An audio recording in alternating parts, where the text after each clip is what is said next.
Western High School opened in 1844 in a tiny one-classroom building in Baltimore, Maryland. Today, almost 200 years later, the school is as proud of its traditions and values as ever, teaching students what it has always taught them: to study well, reach goals, and not pay attention to gender stereotypes.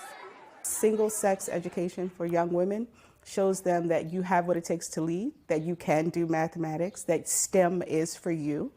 All of those things are very important in a society that has not always embraced, and still today in the Me Too movement does not always want to recognize what women bring to the table.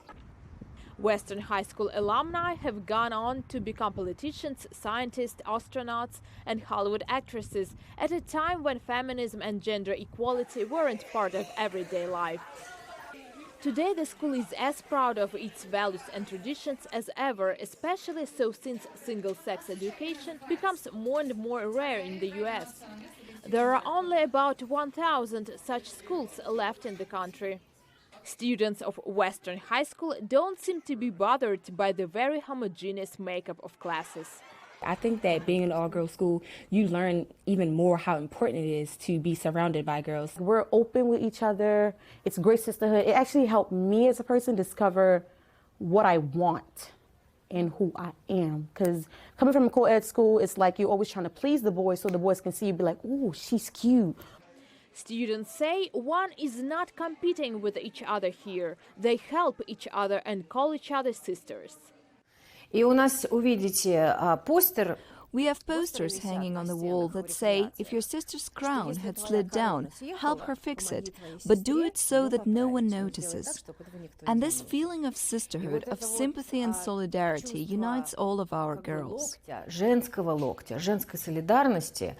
Western High School teachers believe one of the biggest advantages of all girls' schools is that girls can excel in classes that are dominated by boys in mixed gender schools. I've taught computer science here and robotics, and in areas that are traditionally male-dominated in other schools. Here, they take to it without any sense of society's gender norms towards those fields, and they are competitive at it and dive into it, and many of them make it an element of their own personal identity, that they're part of the robotics team or studying computer science. This year, the school marks its 175th anniversary. And while the overwhelming majority of U.S. schools have left single-gender education in the past, girls at Western High School strongly believe it is their future. Karina Bafradzhian for VOA News, Baltimore, Maryland.